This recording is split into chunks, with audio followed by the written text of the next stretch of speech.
Hi guys, this is Mrs. Gastler, and in this video we're going to talk about position, distance, and displacement. This video is for both AP Physics 1 and AP Physics C because it doesn't involve any calculus yet, so that's okay.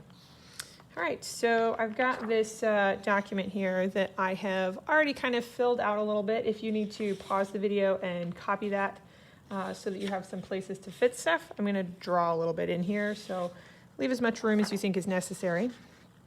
And we're going to start up at the top. So this goes with objective MB1, distinguish between position, distance, and displacement. And so that's what we're going to do.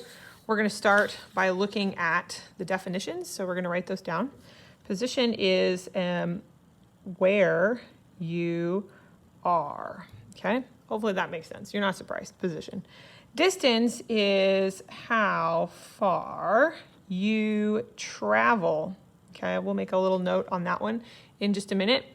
Displacement is how far you are from where you started. Okay, that one's got a little bit longer of a definition there, and that's okay. Conveniently, they all have the same units. These are all some sort of length measurement, so I'm going to write that down. It's a length that we're measuring. The SI unit of length is a meter, which is abbreviated with a lowercase m. And that is the same for all of these. I'm going to jot that down.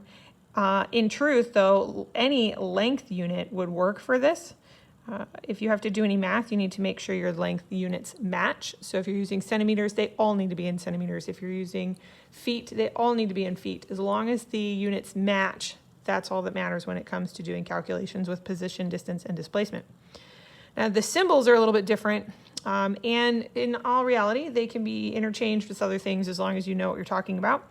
Position is typically the letter X. Okay, think about it as a number line, which I drew. If you're on a number line, X describes where you are. When we talk about motion in 2 dimensions, your position could also be Y. It might also have a Z if you're in a 3-dimensional space, so it's usually one of those. We usually use X. If we are talking about 3-dimensional space, we might use a coordinate to describe where you are. We could write that down. We could give you your coordinates to describe, well, let's not a coordinate. Your coordinates to describe where you are would tell us your position. Now, how far you travel, we usually use the letter D, okay? I've also seen it as the letter S. It really kind of depends on the textbook that you're looking at or the professor that you're listening to, but most people use D for distance. And notice it's just a plain old D. It's just sitting there. It's a D, okay? When we talk about displacement, we use a D also, but most of the time that D has a little arrow on top. See the difference? Regular D, D with an arrow. The arrow means that it's a vector. Distance is not a vector, and you could write that down here if you want to. It is not a vector, and this one is a vector. That's one of the main differences between distance and displacement. They're not the same thing. They could be the same value in numbers, but they don't measure the same thing sometimes. Okay. Another way that we write displacement is to write delta x, and sometimes people write it delta x with an arrow on it also. It really just kind of depends on what you're looking at. In any one of these, we could be using a subscript as well. A subscript is kind of the opposite of an exponent, but it tells you some more information about exactly what you're measuring. And we're going to look at that here in our example that we're going to do. So I have, let's say I have this guy right here, and this is Captain America. I know you can tell because it looks exactly like him, okay?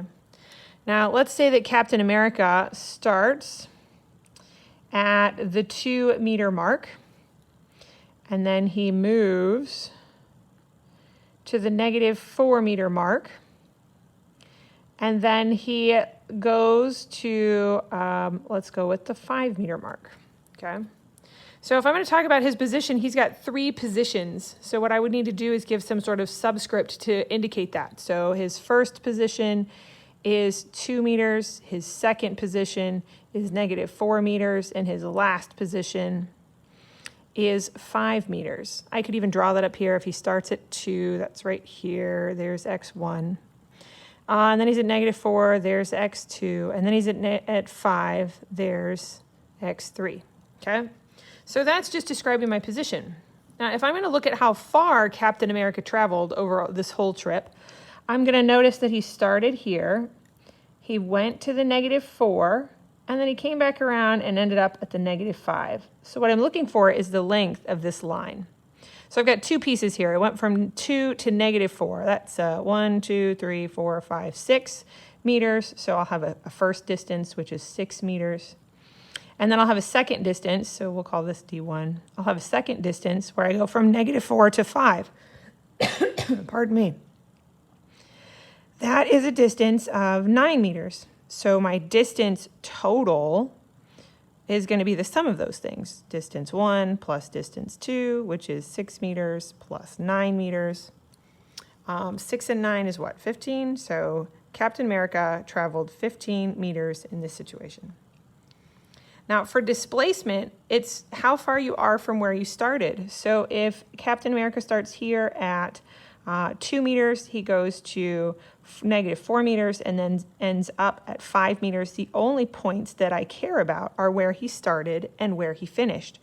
In fact, that's what we usually write. That delta x is the final minus the initial. That's how you find the displacement. You take the final minus the initial. So my final is that 5 meters, and my initial is that 2 meters.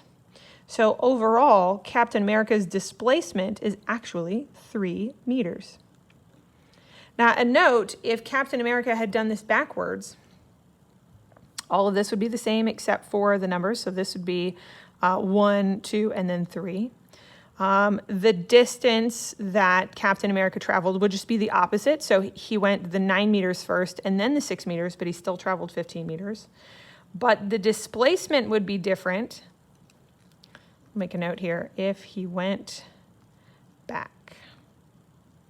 Okay, if he went back, my final would be the 2 meters and my initial would be the 5 meters, and I would end up with -3 meters.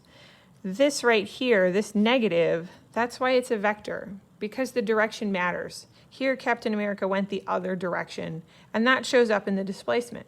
It doesn't necessarily show up here. The order would be switched of those numbers. It doesn't show up in distance because distance doesn't care which way you went, only that you went there, okay? Displacement cares very much about which way you went, and that is going to be really important later on in a lot of physics problems. If you have any questions about position, distance, and displacement, make sure you ask your teacher. Thanks for watching.